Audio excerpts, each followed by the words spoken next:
So let me ask you something uncomfortable.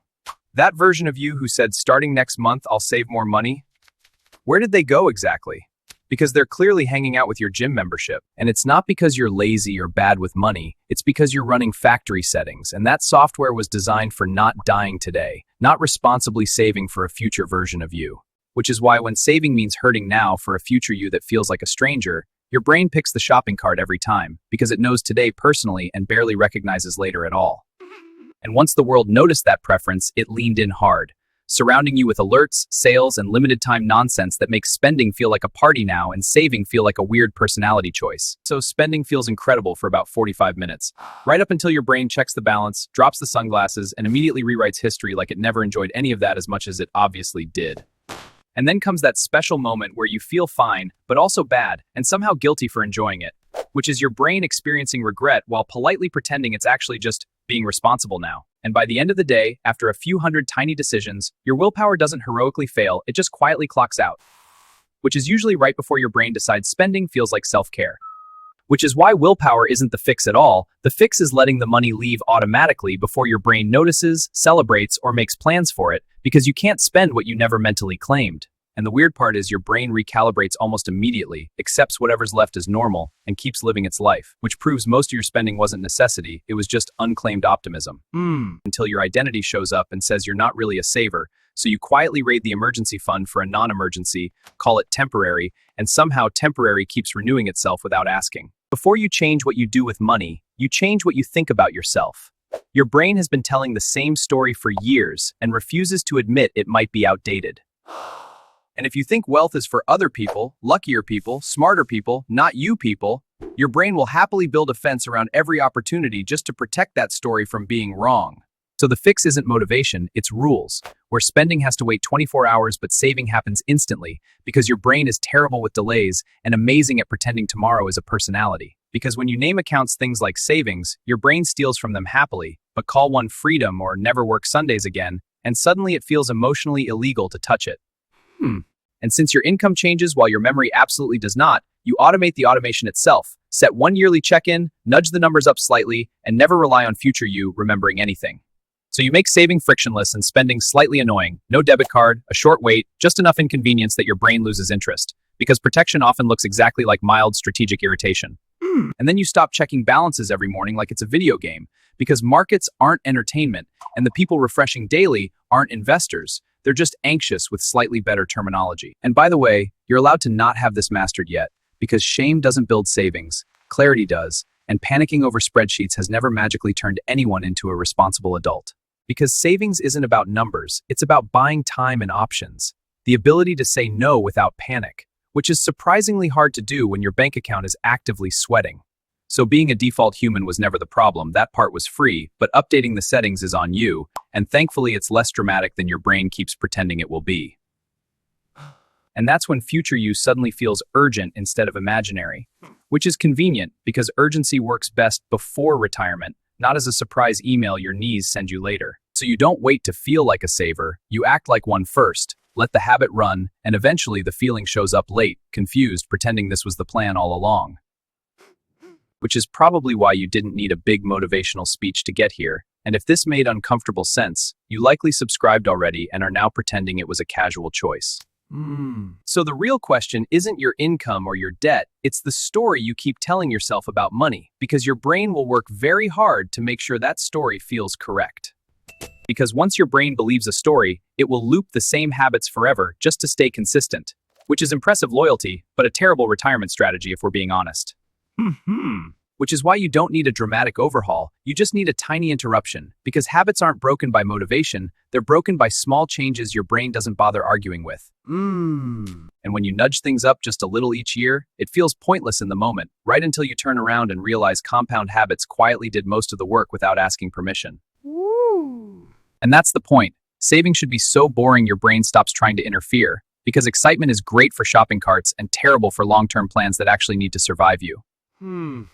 So at some point, you just trust future you with the boring system, stop micromanaging every dollar, and accept that consistency beats control, even if your brain acts personally offended by that idea. And that's really it. No heroics, no spreadsheets worship, just a boring system doing its job while you live your life, which turns out to be shockingly effective once your brain stops supervising. Which is funny, because this is exactly the moment your brain normally says, next month I'll fix it. And if that sounded familiar, congratulations, you just caught the glitch restarting itself. And once you notice the glitch, you don't panic or reboot your life, you just choose differently this time. Which sounds small, but small choices are exactly how bugs stop running the show. And that tiny choice starts carrying itself, which annoys your brain because momentum doesn't need motivation. It just needs you to stop interfering long enough for the boring system to keep moving. And weirdly, the system works better the moment you stop trying so hard, because money habits improve faster when you do less, not more, which deeply offends the hustle part of your personality. Because intensity looks impressive for about a week, then disappears, while consistency just keeps showing up quietly, which is boring, effective, and extremely annoying if you prefer dramatic effort over actual results. Which is why the system has to work even when you're tired, stressed, or dramatic, because automation doesn't check your mood first, it just runs, quietly protecting you from yourself on bad months. Because when saving feels boring and slightly inconvenient, that's not a flaw, that's the feature, since nothing protects money better than making your brain lose interest halfway through the effort. And the funny part is freedom doesn't look impressive at all. It's quiet, boring, and mostly invisible, which is confusing if you thought success was supposed to clap when you entered the room. Which is exactly why next month is such a popular plan, because it feels productive without requiring action, and your brain absolutely loves goals that politely agree to stay in the future. And this is the moment where the glitch stops being funny, because once you see it, you either keep looping on purpose or quietly choose better, which is less exciting but works every time. And just so we're clear, choosing better doesn't mean dramatic changes or personality rewrites. It usually means one small move done consistently, while your brain waits for chaos that never actually shows up.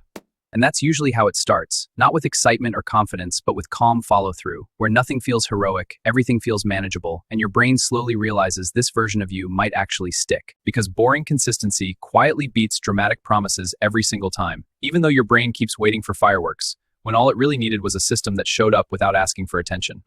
And at some point, you realize the real flex isn't intensity or announcements, it's having a system so stable your brain gets bored and goes looking for drama somewhere else entirely.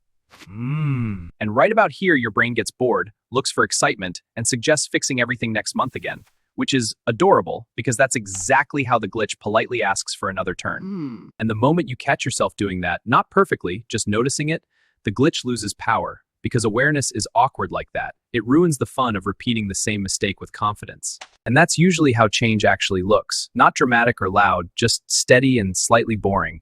Which is inconvenient if you wanted a breakthrough moment, but perfect if you wanted results, because results don't arrive with music or applause.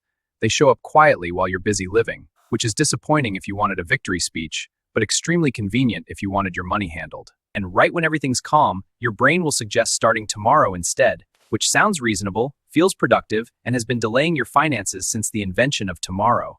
And if starting tomorrow keeps winning the argument, start embarrassingly small today instead, because your brain can negotiate forever, but it completely falls apart when you quietly do something. Because once you do something embarrassingly small, momentum shows up uninvited, and your brain hates that, since it was fully prepared to debate the idea for weeks instead of letting it work. And that's when identity finally updates, not with a declaration, just a quiet realization that this is what you do now, which is confusing for your brain, because it prefers announcements over evidence. The real flex isn't obsessing over balances, it's barely thinking about them at all, since the system's doing its job quietly while you're busy living, which is aggressively unexciting and exactly the point. And suddenly that version of you who is always starting next month just fades out, not dramatically, just quietly retired, because systems don't make promises, they simply keep working whether you're motivated or not. And that's the quiet truth most advice skips. You don't win by fixing your personality, you win by building systems that work even when your personality is tired, distracted, or emotionally unavailable. So no, you don't need a new mindset, a new app, or a new personality. You just need fewer decisions, better defaults, and the patience to let boring consistency quietly change your life. And if you're still waiting to feel motivated, that's fine, just don't wait to act, because motivation is dramatic and unreliable, while systems are boring and oddly dependable.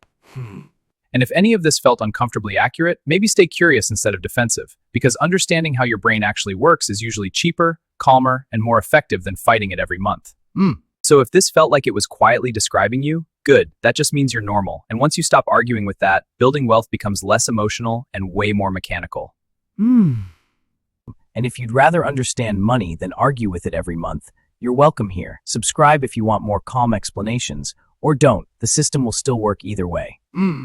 And while you're busy doing literally anything else, the system just keeps working in the background, which isn't impressive, isn't shareable, and somehow still does exactly what motivation never managed to. So you weren't broken, you were just running default settings, and once those change, everything else feels suspiciously easier, which annoys your brain because it preferred believing this had to be hard. And once things get this calm, there's honestly nothing left to optimize, just space to live your life, which feels anticlimactic at first, until you realize that was the entire goal the whole time.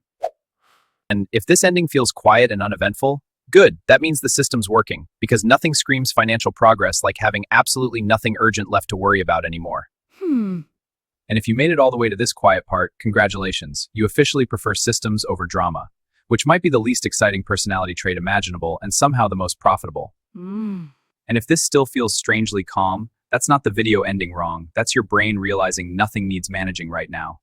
Which is hilarious considering how much energy it used to spend pretending. And that's usually the sign it's working. Nothing urgent pops up, nothing demands attention, and your brain feels weirdly unemployed, which sounds unproductive until you realize that's literally what progress looks like. And if you want more of this without the shouting, you know where the button is. But no pressure, calm systems don't need convincing. They just keep working whether you check in tomorrow or not. And if you're expecting a big finish right now, sorry, this is it. Calm, handled, and boring on purpose. Which is exactly how you know the system worked and there's nothing left to prove.